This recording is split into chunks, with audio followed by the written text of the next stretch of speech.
boys and girls, transvestites and transsexuals, and animals who are slightly smarter than they're letting on. Welcome to the Irish Sunday Newspaper Review. Headlines. Okay, we start with the Mail, the Irish Sunday Mail, because it is a Sunday in Ireland, or at least this is Ireland anyway. Heat now on for Hogan over Irish water. So that's Phil Hogan. He is a minister for public expenditure and all that kind of jazz, and it's a lot of trouble over 50 million that is being paid by Irish Water. We're installing meters around the country for consultancy to tell Irish Water what to do. And that's like half their 100 million budget. Or not their 100 million budget, it's 800 million budget. But anyway, I'll get into that later. The Star is running with We'll Stab You live on telly. This is something to do with Celebrity Big Brother. Fuck that shit. Okay, the Irish Times, technically not a Sunday newspaper, although they have Sunday on the date. But I will keep saying that. Irish Water chiefs face stall questions. So again, Irish Water consultancy. Concern at OECD move on tax avoidance. Very interesting story. That's essentially about how the OECD is making moves towards closing down countries that might be considered tax havens. Interestingly, saw a talk by Mark Blythe where he was saying exactly this, that within the Western economy, he's a guy who wrote a book about debunking austerity. Lots of talks about him on YouTube. He's a Scottish guy, very entertaining and interesting listener, but he was basically saying that this whole tax haven thing is going to be gone because governments hugely leveraged in debt. They're looking for new ways to get money, and tax havens on the mark. So Ireland's model as being a tax haven is not going to be something that is going to be sustainable long term, by the looks of it. Anyway, the Observer is going with defiant Brussels slaps down British threats to rewrite immigration rules. So this is all about David Cameron going on about these Bulgarians and Romanians, because Britain had a say on Bulgarian and Romanian immigrants going into Britain. I think it was under the Nice Treaty. We got them in here, but we didn't have the say, and now they're going into Britain, and the British are all freaking out. Oh my God, we have Eastern European immigrants. Is what the British are saying, particularly the Tories anyway. Sharon dies after 8 years in Gunma. That's Ariel Sharon, and police are aware of Duggan Flashpoint. That's about Mark Duggan, the guy who was shot that sparked off the London riots in the summer of 2011. That was a bad riot. Many people didn't like that. The Sunday Express goes a female MP abused boy in care. Yep. I didn't actually bother to read that because I found the Sunday Express just totally pointless to read, flicking through it. It was all paranoid British news and stuff like that. Well, you know, not British news per se, but it was just, there's nothing you could hook on to, you know.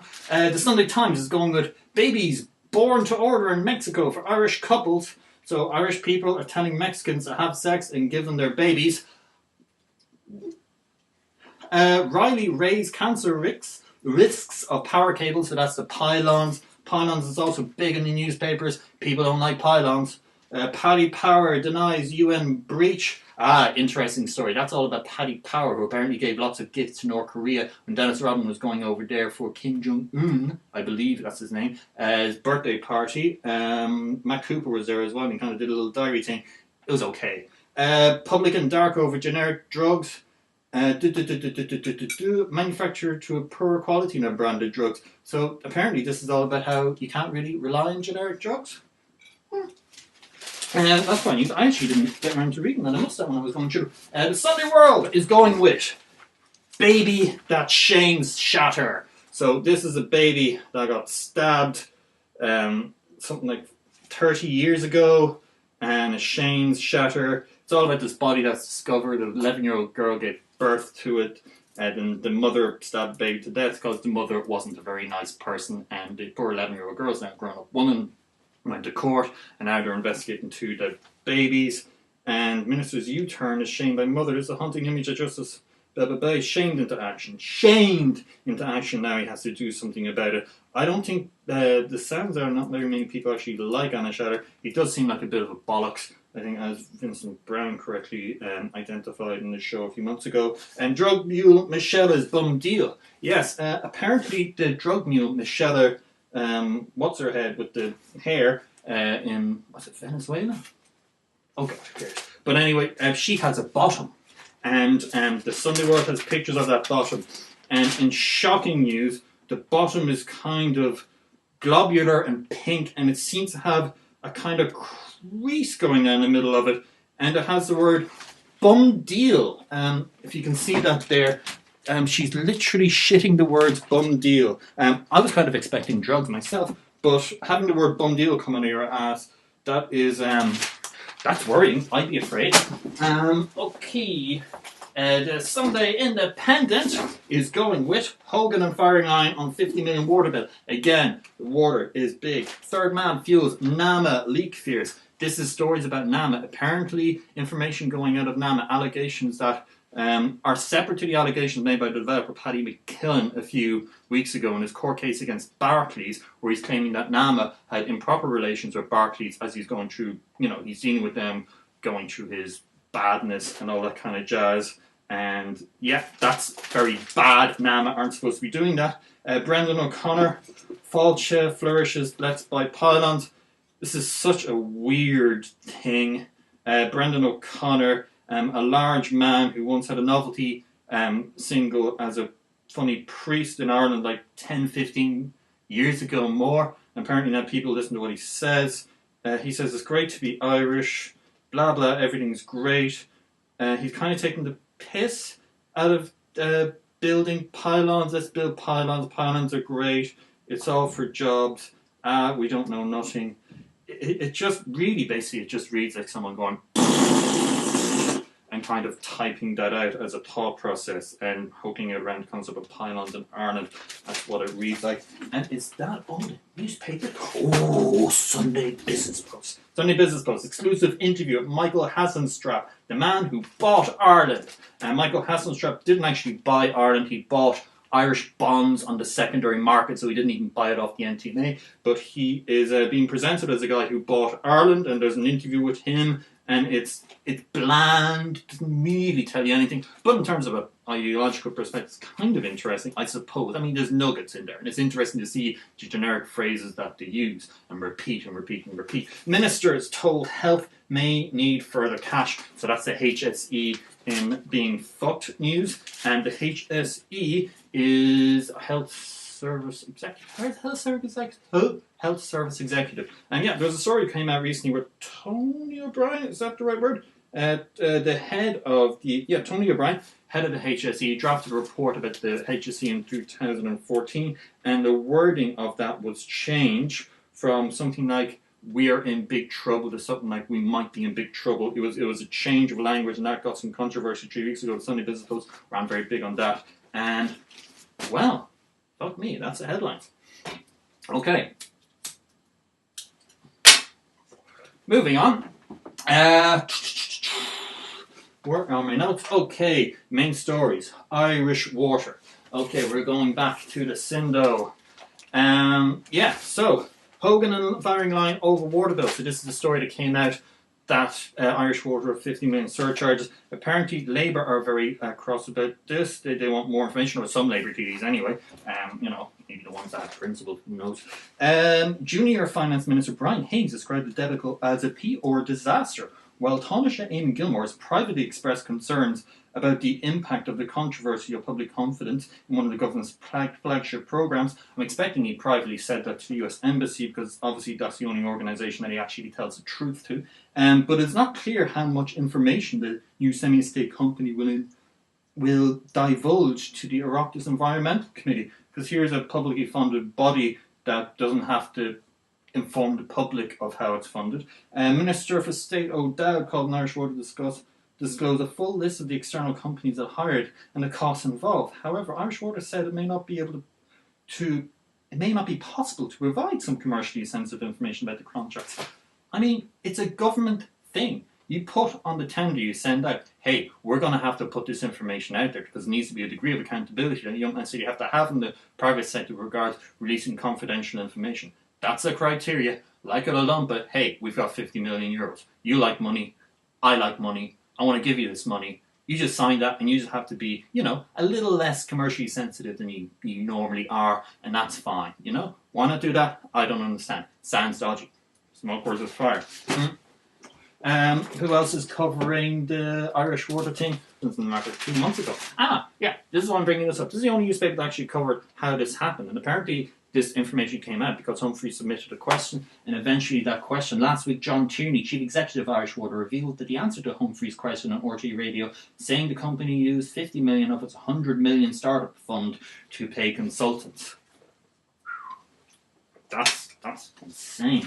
I mean, isn't you think that's mad? I think that's mad. But at the same time, it should be said.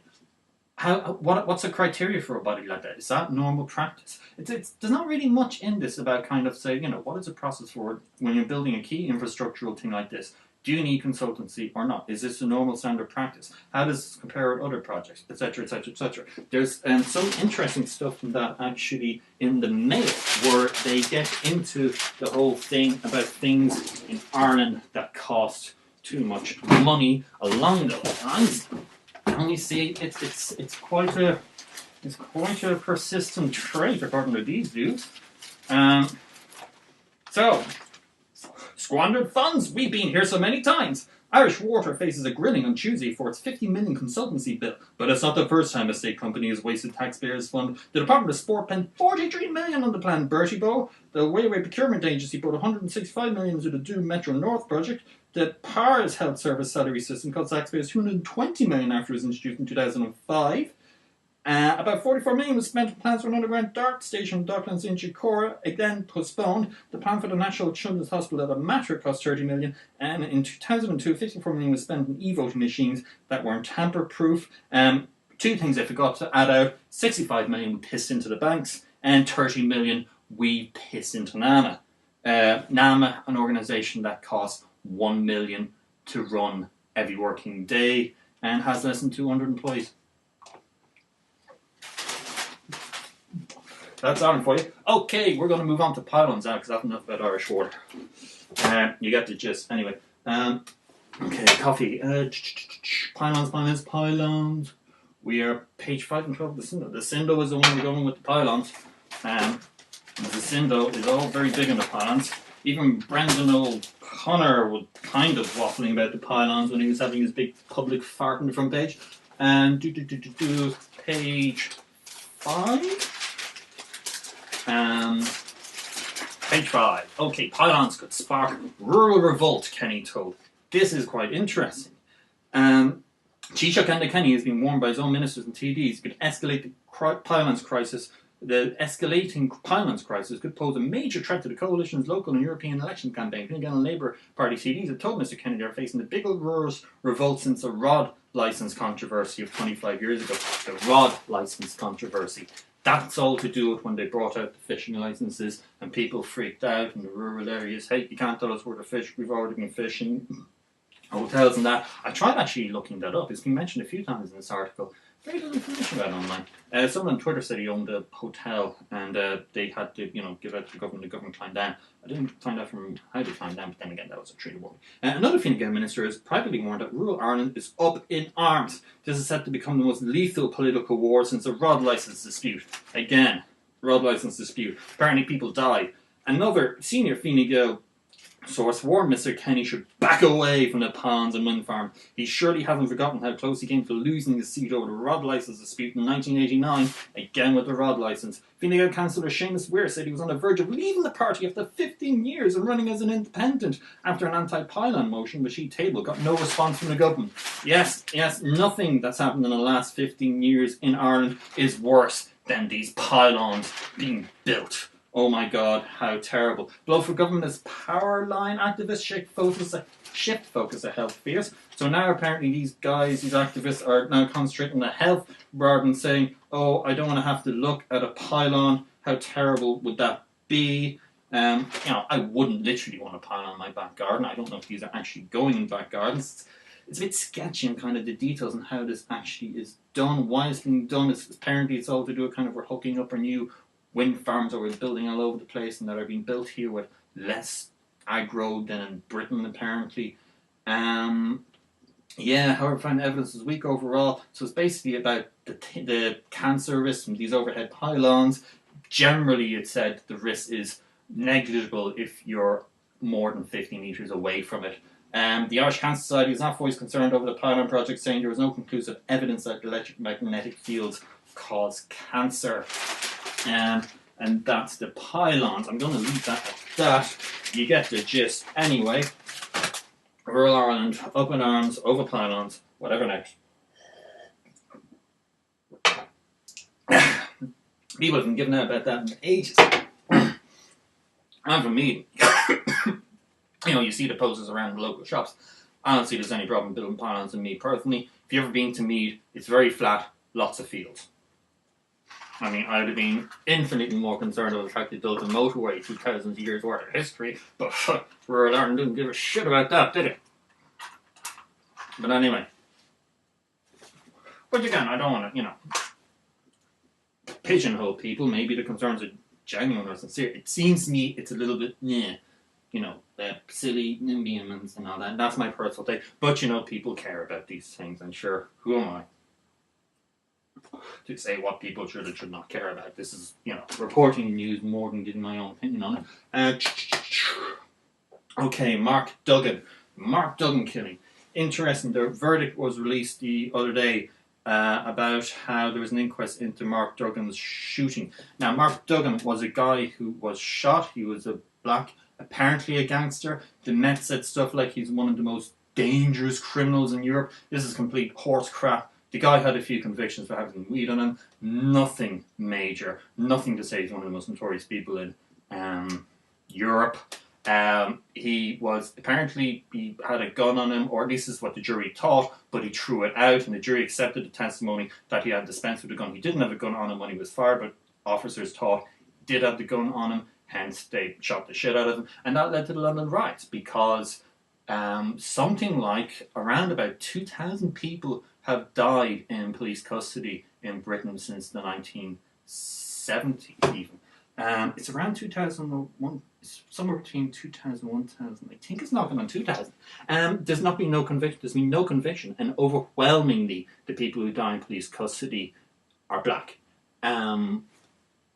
If I was running a country and there was over 1,000 deaths and not one police conviction, I'll tell you what, if it was my situation, I'd be fucking pissed off too. Okay, we're moving on to Ariel Sharon. Ariel Sharon is dead. Ariel Sharon, leader of the Likud party. Controversial dude. I'm going to go with the Observer and the Sunday Times obituaries, because obviously they take somewhat different angles. The Observer is on page 9. And they go with Sharon, a ruthless warrior who had a hand in both massacres and peacemaking, and that's their take on it. And Ariel Sharon was involved in slaughter. It's too complicated, and I'm not informed enough about the details to really talk about it. But one thing I do remember distinctly was that he was somewhat certainly responsible for setting off the Second Intifada in Palestine when he visited Temple Mount, which was very provocative to the Palestinians at a very difficult time, and that started Palestinian people being very angry. Apparently he was warned about that, but like the Yasser Arafat and so on, don't do that, there will be a thing. But the Israeli Secret Services, apparently, according to things, said, yeah, that's grand, go to the Temple Mount, sure, nothing's going to happen. And of course, the Second Intifada happened. So, there you go. Not sad. They say they're the toughest people in the room, the best in the world. There's that joke in the film Dragnet where the evil villain, really stiff kind of Dan Aykroyd character turns to the evil villain and says, we're going to get the greatest people, the greatest army, you're standing against the greatest fighting force in the world, and the evil villain says, what, the Israelis? Which I thought was quite funny. Okay, and here is the Sunday Times angle, the ninth man who came to the table. So again, it's a more sympathetic portrayal of Ariel Sharon. Again, like I said, I'm not getting into it because I'm just too ignorant to really know the detail. You'll end up saying something Wrong. Now, here's an interesting one. I'm going to look at the economic commentary. Two examples from the Sunday Independent. Here we go. Okay, so going first with Colin McCarthy. I like Colin McCarthy. I think he's great. I've seen him give presentations. He's hilarious. But his whole thing is great expectation of income tax and cuts and wage rises are ill-founded. Okay, so he's kind of saying that basically, you know, wages have to go down to increase competitiveness. Even though, you know, if aggregate demand needs to grow, and it certainly does, this growth needs to come from exports, not a premature recovery in any of the domestic components of demand. Some trade union people have been urging wage increases in the private sector of the economy as a source of economic stimulus and job creation. This makes no sense at all. The economy has become seriously uncompetitive at the end of the bubble regarding cost competitiveness, which means wage restraints, amongst other things, is a key to export-led growth. The unions appear to be saying, now that competitiveness is being restored, let's throw it away again, to which the answering chorus from some of the politicians, now that the debt raise is coming down, let's cut taxes and push it back up again.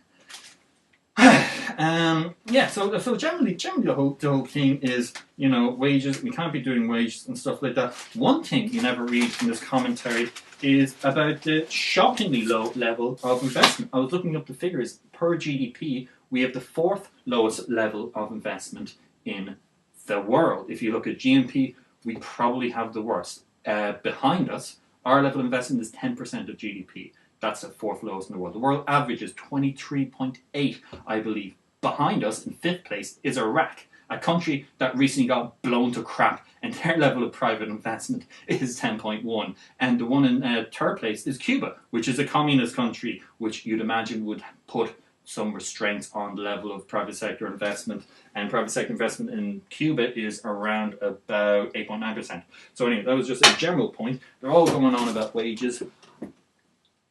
My thing about wages, I think before you start advocating for people, a huge swathe of people to have their lifestyle seriously curtailed, you should look at other options, you know? One of the other options that caused a huge amount of debt and stuff. I mean, the reason public sector wages went up so much during the boom, and I remember listening to the radio reports, it was because one of the arguments put forward was public sector workers could no longer afford to buy houses near to schools, near to hospitals, near to that kind of thing. They needed wages to be able to afford that. A housing boom that was fueled by the private sector. My dad, he worked on a building site. He saw these guys. They'd sell a row of houses one week, they'd knock up the price another 30 grand for the next row of houses and sell that as well. And nowhere along the line did the bank say, oh look, here's number one fucking Abbey Road blah blah blah Avenue. That's going for 200,000. Oh look, here's number 14. 2 weeks later, that's going for 330,000. They've just slapped on 30,000 onto the cost of a mortgage. That'll, you know, someone on an average income paying off a mortgage, that's 3 more years of their life having to pay that off. You know, nothing wrong with that whatsoever. Anyway, you kind of get the point. I'm kind of rambling here, but I have been up all night and haven't slept much. Or at all much of it. Okay. The other thing, I want to go to Dan O'Brien as well. Similar kind of shtick. Dan O'Brien, formerly with the Irish Times, now with the Sunday Independent.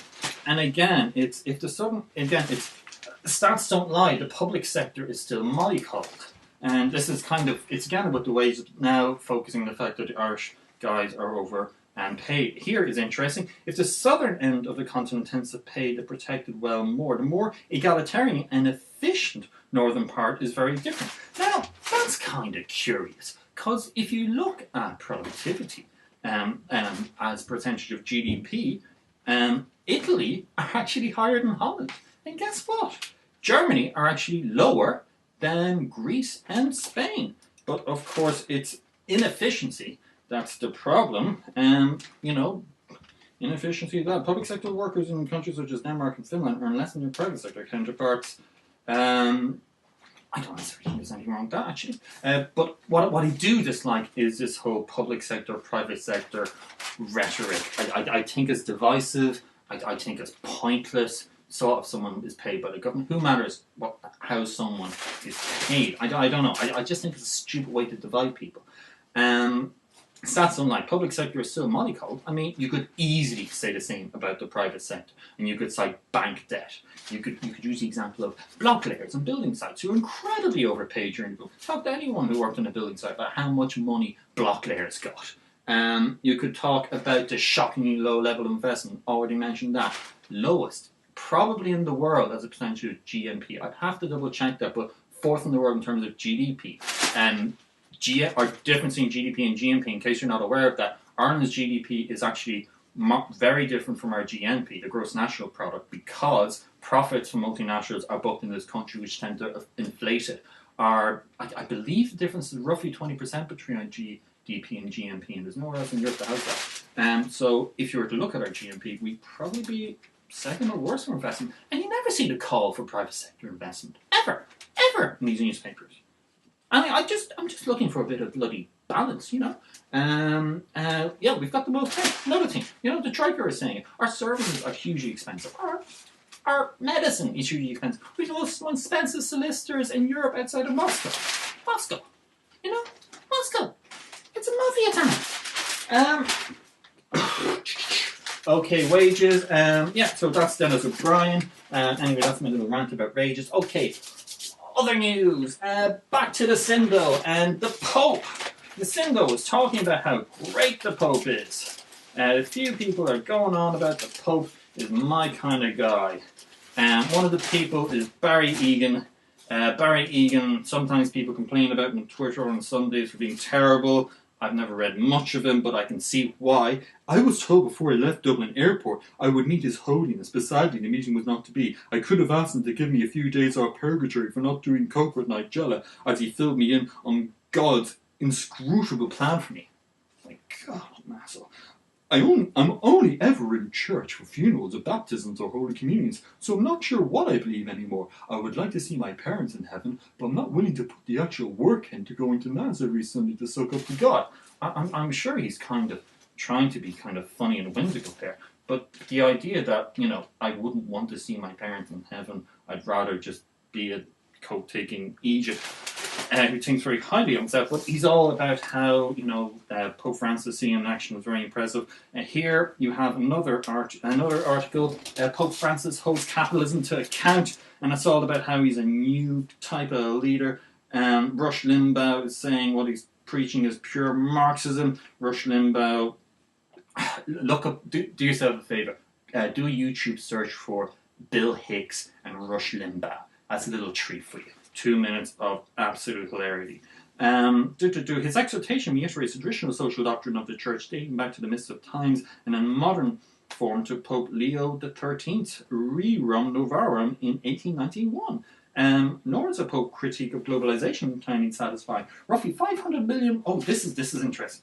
Listen to this. Nor is a Pope's critique of globalization entirely satisfying. Roughly 500 million more people have begun to taste middle-class affluence in China alone since the late 80s, and 1 billion worldwide. That is a total lie. I just looked it up. I looked up the fact. Google it yourself. 75% of the reduction in poverty since 1980 is accounted for by China. So the figure that, and I know, Google it yourself, and the figure here that they're saying that 500 million people have begun to taste after 1 billion worldwide, like, that doesn't make any sense. That makes no sense. Because pretty much all the boost in poverty that's happening worldwide is being accounted for by China. Very little of it's happening outside of China.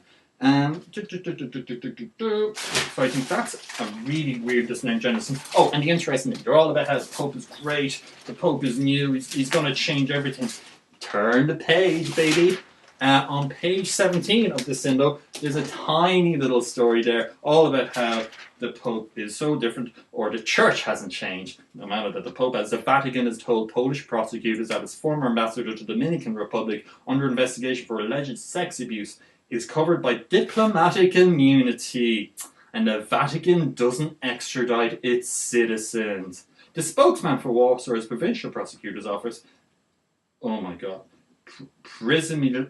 Przemysław Nowak, says the prosecutor's investigation of Archbishop Joseph Wesolowski asked the Vatican for information about its legal status. The Vatican spokesman Reverend Federico Lombardi said Wesolowski was being investigated by the Vatican for alleged canonical crimes and violation of the Vatican City's criminal code. I don't know, if I was a pope and I wanted to kind of mark a new thing, I'd be less about kind of being friendly to the atheists and, you know, giving out about capitalism, and I'd be more about not letting paedophilic monsters hide out in the Vatican.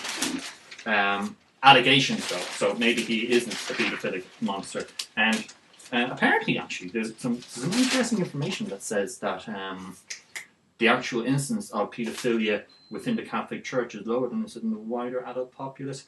I've heard that a few times. I've never actually seen the papers backed up. But, you know, people are too easy to kind of castigate the Catholic Church as being riddled with paedophiles and all that kind of jazz.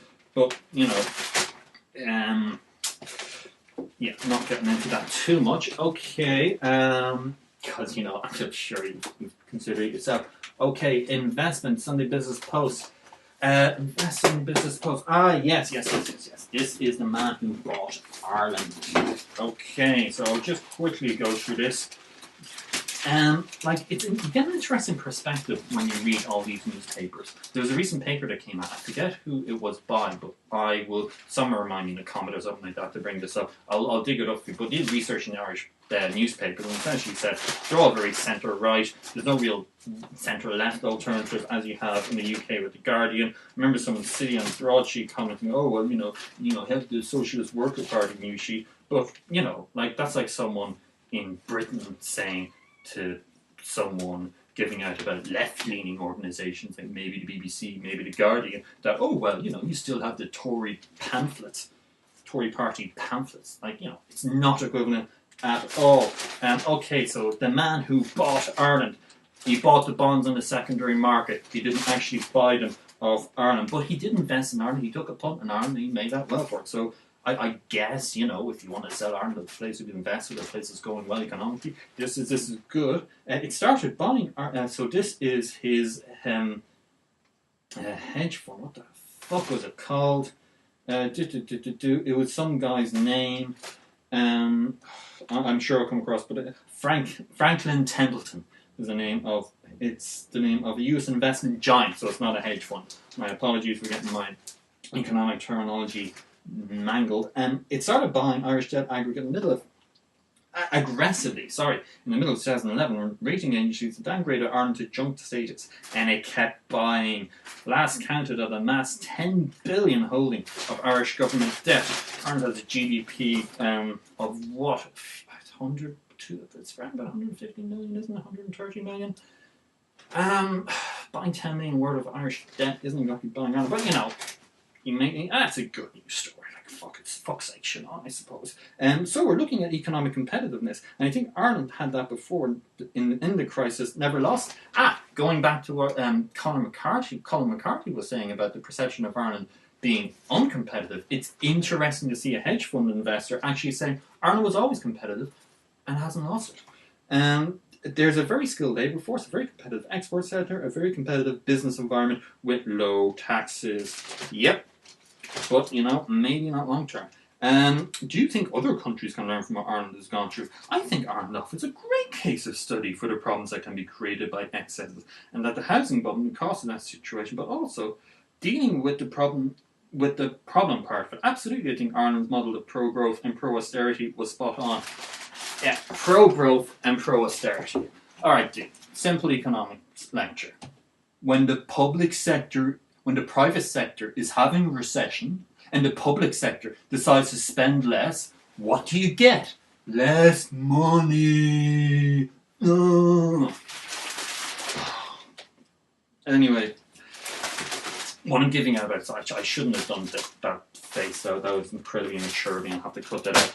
Basically, what I'm saying is, if you listen to Steve Keen, for example, he's one of the economists. He follows a monetary model as opposed to a neoclassical model. Neoclassical model of economics essentially models economies without taking into account money, without taking into account banks, and without taking into account debt. Steve Keen, Australian economist, he's one of the guys who saw the 2008 crash, and one of the few people who saw it crashing, and he's very dismissive about the ludicrous idea of having what you call expansionary austerity, the idea that a country can grow. He'd advocate, his solutions are twofold.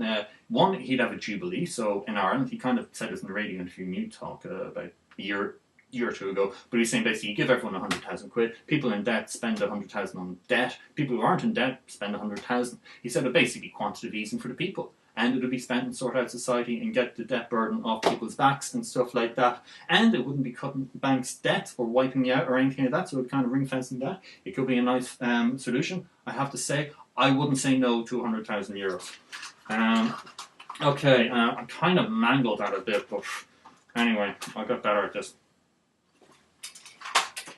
Okay, Bob in the Irish Times. So that's Brenda O'Brien. She wrote a really weird little thing in the Irish Times. Where did I chuck the Irish Times? Okay, so Brenda O'Byrne, page 16. Let's check out this juicy stuff. So, page 16 in the Irish Times. We have Brenda O'Byrne. Why I was so disappointed by Mary McAleese's comments on gay priests. So what did Mary McAleese say about gay priests? She essentially said that gay priests are a herd of elephants in the room. And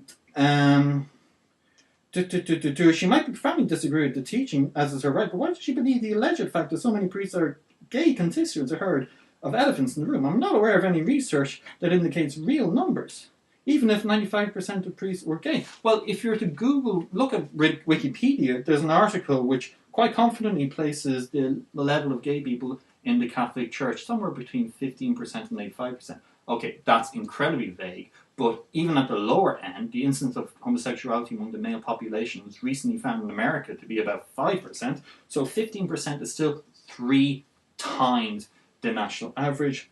Plus, in that article as well, you just Google priest sexuality, Wikipedia, it'll come up. It also pointed out that there was a survey done where 53% of respondents said there was sexual activity in the seminaries. So I've heard stories about sex in the seminaries. Look it up. It does happen. There are lots of gays in the priesthood, and there's nothing wrong with that. I mean, it's perfectly understandable, especially in countries that are religious and incredibly homophobic. Like Ireland was, folks. Because, we only made it illegal to do that. Well, not illegal to have your fantastic gay sex time. Was it sometime in the 90s or the 80s? I'd have to look that up. But it was shockingly recent. 1991. I think it was 1991 is only when they legalised condoms in this country. Condoms were banned in Ireland until 1991. Remember that.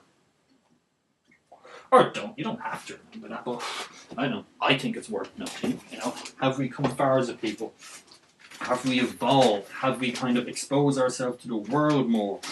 Are we getting better? Are we becoming nice? 25. This is interesting. In the Observer, I'm going to this article about the canal. Now, the canal is this, Nicolas Anelka, he's a footballer. He's about 33 or 4. He plays for West Brom in the Premiership. Well, he scored a goal and he celebrated doing this gesture, the canal. And with apologies for, but I'll just do it. It's kind of like that. And apparently it's really offensive. It was represented as neo-fascist, it was represented as anti-Semitic.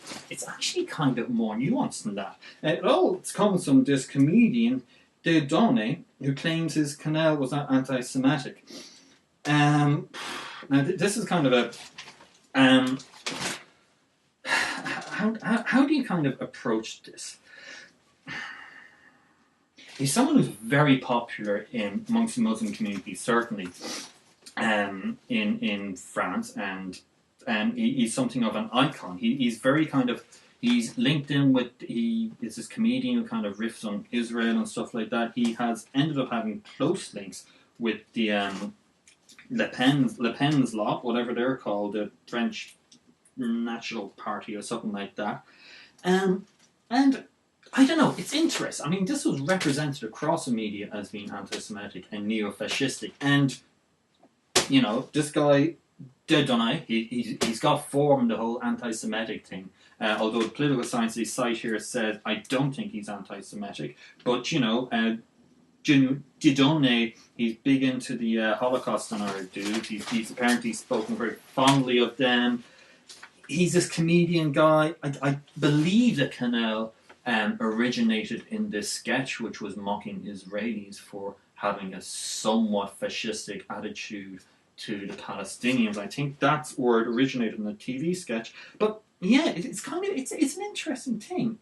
He's immensely popular in France. I'm kind of going on about this, but there's a bit more to kind of this story than how it's being represented. It's not really fascistic. I couldn't say that now. It doesn't appear to be fascistic. It appears to be. I don't know what it is, actually. I mean, there's shades of kind of Beppe Grillo about this.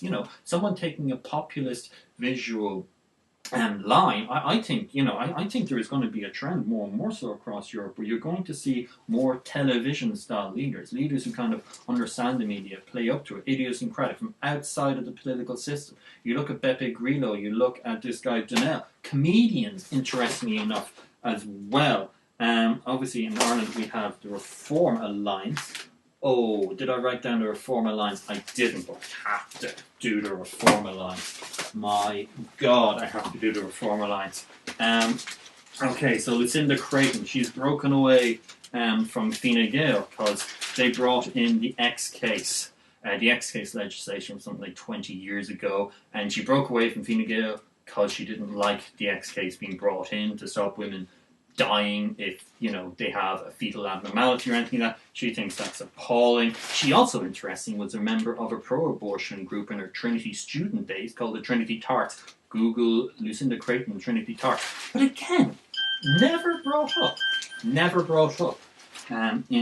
the commentary about Lucinda Creighton. Also an interesting thing. Damn it, I'm trying to find a piece. There's a special Fionn Sheehan, and there's a special kind of big hoo-ha over who she is and how much potential she has and all that kind of jazz by Fionn Sheehan. They're talking about that, where some of the concerns are saying, who can she get? They're saying it's not very many party people who are going to hop on board with her. The other thing they're saying is that how is she going to raise funds, which I think is kind of dumb when you look at how much American money Youth Defence and then the anti-abortion protests got. I don't think they're going to have any trouble getting money. The interesting thing is that she describes her movement as pro-democracy, which is an interesting take when you left your political party over an issue that somewhere around over 80% of the Irish people think the opposite of you. But you're pro-democracy. I'm imagining she's not mad in gay marriage. Again, a huge majority of Irish people favour gay marriage. But she's going on about democracy, and she has to, make democracy happening again. It's a Reform Alliance, but obviously it's a particular type of democracy, as in a democracy of what Lucinda Creighton goes. But I mean, does she even think that? She was like pro-abortion in Trinity. What happened between her, in 2003, 2002, and now? Where did the change happen? I've never really heard that road to Damascus conversion thing explained properly. Okay, so what else are we going to look at? Invest Bob. Clinton O'Toole in the Irish Times weekend section. Okay, very briefly on the Clinton O'Toole, because I just thought it was kind of a nice little pull quote here. Oh my God, the page is missing. What the fuck did the page go? Here. Yeah, bingo. Okay, so Vincent O'Toole, he's all about culture and all this kind of jazz. He's talking about how promotion of culture is underfunded. And I think the point, a little pull quote they have here in the weekend section of the Irish Times is very good. The budget for promotion of Irish arts abroad this year is €1 million. To put that in context, the state is spending €7 million this year to rebrand social welfare offices as Intrio. I think it's a great point. I mean, $7 million spent rebranding social welfare into Intrio. Like, I don't know. Maybe there is a cost benefit to that, but when you put it like that, it seems bloody stupid. Okay, cover the canal. Paddy McKillen. Interesting about Paddy McKillen. So Paddy McKillen is the developer who the NAMA thing was coming out about a few weeks ago, where he was making allegations that there was improper dealings going on in the room between Barclays Bank and NAMA. Barclays Bank, interestingly, said that there were, they did engage with NAMA and that kind of jazz, but they weren't giving confidential information. But the other story about kind of the NAMA third man, which is in the Sunday Times, it's not related directly to his thing, but it does seem to indicate there is might be something of a culture of those type of shenanigans. Anyway, never mind that. And McKinnon retreats to Crystal Palace. This is Paddy McKinnon, the developer, and it's about the amazing fucking house he's built. Just listen to this. Made from, I'll just have to read the first few paragraphs. Paddy McKinnon, an investor in conflict, Barclay Brothers, were control of the Barclay Brothers, or Barclay Bank. For control of 3 London hotels, and with the National Asset Management Agency NAMA over his Irish Bank Resolution Corporation loan, can now meditate on his problems in a purpose-built chapel made from 8,000 pieces of waterford crystal and slabs of Kilkenny black stone. The chapel was designed by John Rocha in his Dublin studio and then transported in 26 panels to McKinnon's vineyard in Provence, France. A vertical garden covers a recently completed structure which houses a Celtic cross inspired by Clonmacnois, a 6th century monastery in County Offaly. The idea is for people to pray, think and find themselves, Rocha said. It's Irish, semi-religious and humble. It may be the only humble part of McKinnon's lavish vineyard. Château Le Coste includes works by many celebrated architects, artists and sculptors, including Frank Gehry, the creator of the Guggenheim Museum in Bilbao. He designed a music pavilion for Château Le Coste, which is while the silver tube that contains a winery is by Jean Nouveau, never heard of him. R.E.M. singer Michael Stipe, have heard of him, sculpted bronze foxes on the estate, and last year Tracy Emin made a sculpture entitled Self-Portrait Cat in a Barrel for a Treat. Wow, that sounds like a wonderful work. But yeah, it's kind of interesting kind of hear about, one of these big developer guys, and he's got a great big crystal palace designed by John Rocha. We all partied and everyone suffered. And is that everything? Quick. Con Murray in the Mail. This is somewhat related to the Limerick City of Culture controversy. Con Murray. If you go to SoundCloud and you listen to the Limerick meeting, he's a guy I think who's hosting the thing. One of the first things he said in that really, you don't hear a lot of information, but you hear a lot of drama. One of the first things he said was, "I'd like first for the media to please leave first, and that, could you please step outside of this meeting?" It was incredible. It's like you have to listen to this guy. You don't have to listen to it, but I should make notes on it. If people want me to make notes on it, stick it in the comment. But anyway, this story is about, and one of the things he actually said at that meeting was, in 34 years, no one has ever questioned my, there was a word for it, my honour. It wasn't my honour, but it's something along those lines. But some Louth, but this is to do with his dealings in Louth, some Louth councillors are questioning why a PR firm received tens of thousands of euros for work they say was done by county officials. So this is how he has hired a PR firm in Louth, specifically Dundalk, to do lots of work for him. Sinn Féin Councillor Thomas Sharkey called for value for money review of the work carried out by Brant Snowden, who are the PR company for County Council, Dundalk Council, the County Development Board and Louth Economic Forum. He said the Sinn Féin team of councillors in Louth County had our doubts about the merits of appointing a PR consulting firm to act on its behalf of the county. We have never been told in Louth what was the reason for county management appointing the PR consultants? What criteria was used in their selection? So, a man who has never had his honour questioned and is having his honour questioned in Louth as well as Limerick. And lastly, and now we're really nearly wrapped up. Going to the Sunday World, going past Mangella's ass, misery, dead baby, misery. Here we go. Dead and buried. Legal battle may force Cranberries to split. Here's the unfortunate news that Noel Hogan, and Dolores O'Riordan are in an ugly legal battle over the Cranberries. Another person close to the band said the Cranberries is the vehicle for making money. If they go down that legal route, it's going to put a nail in the coffin. Sorry to hear that. Was a big fan of the Cranberries, and it's really sad to hear them arguing in that. There really is no need to argue. I know, but I have to. Sorry. Here. In compensation, look. There's a kitten. There. Look at that. Sorry for the terrible pun. Have a lovely Sunday. I'm going to finish this now. Good night. Good morning.